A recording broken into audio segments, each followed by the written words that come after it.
नमस्कार. अंड्याचा रस्सा हा सर्वच बनवत असतील. एकदा अशा पद्धतीने हा रस्सा बनवून बघा. अतिशय चविष्ट असा हा रस्सा तयार होतो. तर आज आपण इथे अंडी फोडून झणझणीत चमचमीत असा रस्सा बनवणार आहोत.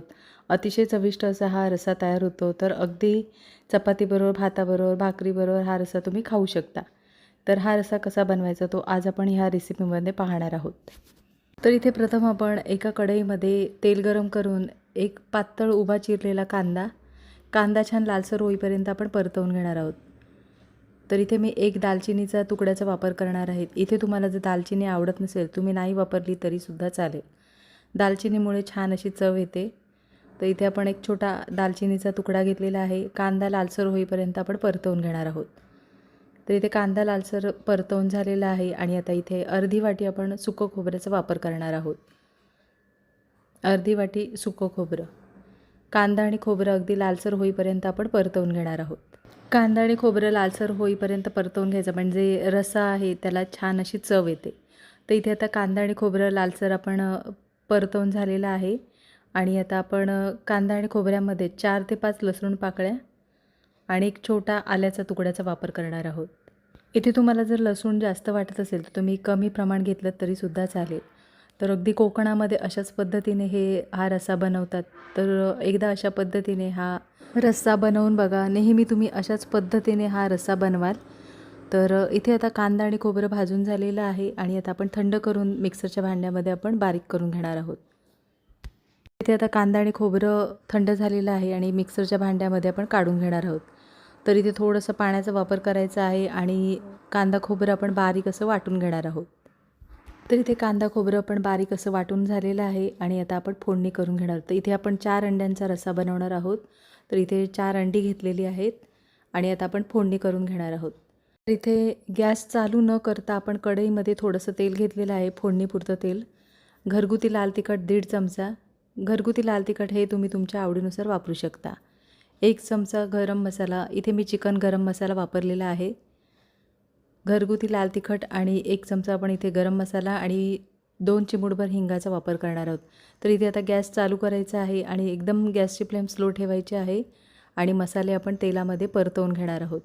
तर इथे गॅसची फ्लेम एकदम स्लो ठेवायची आहे. मसाले जळून न देता आपण परतवून घेणार आहोत. तर इथे आता मसाले परतवून झालेले आहेत आणि आपण जे वाटण तयार करून घेतलेलं आहे कांदा खोबऱ्याचं, ते वाटण आपण आता ह्या मसाल्यामध्ये परतवून घेणार आहोत. तर इथे लक्षात ठेवा गॅसची फ्लेम एकदम स्लो ठेवायची आहे आणि मसाले आणि आता कांदा खोबरं आपण व्यवस्थित असं आपण परतवून घेणार आहोत. तर इथे गॅसची फ्लेम बिलकुल मोठी करू नका. मसाल्यामध्ये आपण कांदा खोबऱ्याचं वाटण परतवून घेणार आहोत. तर अगदी 1 मिनिटभर आपण हा मसाला परतवून घ्यायचा आहे, म्हणजे छान तर्रीदार असा हा रस्सा तयार होतो. मसाल्यामध्ये आता कांदा खोबरं आपण परतवून झालेला आहे आणि आता आपण इथे मिक्सरचं भांडं स्वच्छ धुवून घेणार आहोत आणि इथे रस्सा तुम्हाला कितपत घट्ट किंवा पातळ हवा आहे त्याप्रमाणे तुम्ही पाण्याचा अंदाज ठेवायचा आहे. तर हा रस्सा साधारण पातळ छान लागतो. तर इथे साधारण तुम्ही रस्सा कितपत घट्ट हवा आहे त्याप्रमाणे तुम्ही पाण्याचा अंदाज ठेवायचा आहे.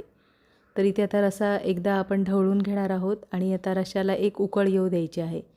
तर इथे आता आपण चवीनुसार मिठाचा वापर करणार आहोत. चवीनुसार मीठ आणि बारीक चिरलेली कोथिंबीर. मीठ आणि कोथिंबीर टाकल्यानंतर आपण रस्सा एकदा ढवळून घेणार आहोत आणि रश्श्याला एक उकळ येऊ द्यायची आहे.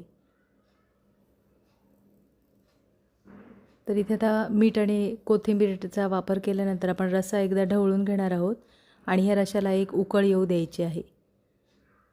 तर इथे आता रश्श्याला उकळ आलेली आहे. अगदी 1 ते 2 मिनिटभर आपण रस्सा छान उकळून द्यायचा आहे, म्हणजे जो मसाला वापरलेले आहेत त्याचा छान असा स्वाद येतो. तर अगदी 1 मिनिटभर आपण रस्सा छान उकळून घेणार आहोत. रश्श्याला छान उकळी येऊ द्यायची आहे. रश्श्याला उकळी आल्यानंतर आपण एक अंडी फोडून घेणार आहोत. तर एखाद्या वाटीमध्ये आपण अशा पद्धतीने अंडी फोडून घ्यायची आहे. गॅसची फ्लेम स्लो ठेवायची आहे. गॅसची फ्लेम मोठी ठेवू नका आणि एक अशी अंडी फोडून आपण थोड्या थोड्या अंतरावर आपण अंडी फोडलेली आहेत ती आपण रश्श्यामध्ये सोडणार आहोत. तर लक्षात ठेवा बाजूबाजूला न सोडता अशा पद्धतीने थोड्या थोड्या अंतरावर आपण अंडी फोडून अशा पद्धतीने आपण सोडणार आहोत, म्हणजे ती मिक्स होणार नाही. आणि ते गॅसची फ्लेम बिलकुल मोठी करू नका, अगदी स्लो गॅसवर 5 ते 7 मिनिटासाठी आपण गॅसची फ्लेम स्लो ठेवूनच आपण अंडी छान शिजवून घेणार आहोत. तर इथे हा रस्सा आपण बिलकुल चमच्याने ढवळणार नाही आहोत. तर अगदी 5 ते 7 मिनिटामध्ये आपण गॅसची फ्लेम स्लो ठेवून अंडी छान आपण शिजवून घेणार आहोत. तर इथे आता 7 मिनिटं झालेली आहेत आणि गॅसची फ्लेम एकदम स्लो ठेवूनच आपण अंडी शिजवून घेतलेली आहेत. 7 मिनिटानंतर आता चमच्याने आपण अंडी कितपत शिजलेली आहेत ती पाहायची आहेत. तर इथे पाहू शकता छान अंडी शिजलेली आहेत आणि बिलकुल विरघळलेली नाही आहेत. तर अशाच पद्धतीने हा रस्सा बनवून बघा. अतिशय चविष्ट आणि अगदी झणझणीत असा हा रस्सा तयार होतो. इथे फोडलेल्या अंड्याचा रस्सा तयार झालेला आहे. वरून बारीक चिरलेली कोथिंबीरीचा वापर करणार आहोत. अतिशय चविष्ट, झणझणीत, चमचमीत असा हा रस्सा तयार होतो. तर हा रस्सा तुम्ही अगदी चपातीबरोबर, भाताबरोबर किंवा भाकरीबरोबर सुद्धा खाऊ शकता. अतिशय चविष्ट असा हा अंडी फोडून रस्सा तयार होतो. नक्की रेसिपी बनवून बघा. तर आजची रेसिपी आवडली असेल आणि चॅनलवर नवीन असला तर चॅनलला सबस्क्राईब करा आणि व्हिडिओ आवडला असेल तर लाईक शेअर करा. पुन्हा भेटू अशाच चमचमीत नवीन रेसिपीमध्ये.